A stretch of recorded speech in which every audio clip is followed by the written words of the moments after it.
ஜனனத்தின் போதே உன்னில் கொண்ட திவ்யத்துவம் இந்த அகிலத்திற்கு ஒருவேளை பயன்பட்டிருந்தால் எண்ணற்ற ஜீவராசிகள் ஆனந்தம் அடைந்திருக்கும். திவ்யத்துவம் பொருந்திய உன்னில் குடிக்கொண்டது மாவீரமும் ஆகும், மனதை வாட்டும் வேதனை தீயும் ஆகும்.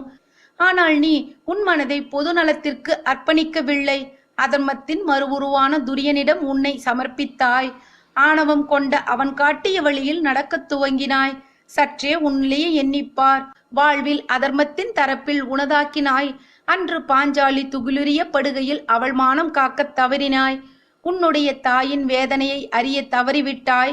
உன் சகோதரர்களின் புத்திரர்களை நீ மண்ணில் சாய்த்தாய். இன்று நீ தர்ம வழியிலிருந்து தவறி கற்ற வித்தைகளை மறந்து வாழ்வின் சந்தோஷத்தை இழந்து உடன் பிறந்தவர்களின் கையால் மடிய காத்திருக்கிறாய் என்றார். நீங்கள் கூறுவது உண்மை வாசுதேவரே. ஆனால் என்னால் மித்திரன் துரியோதனனின் நட்பை மறக்க இயலாது.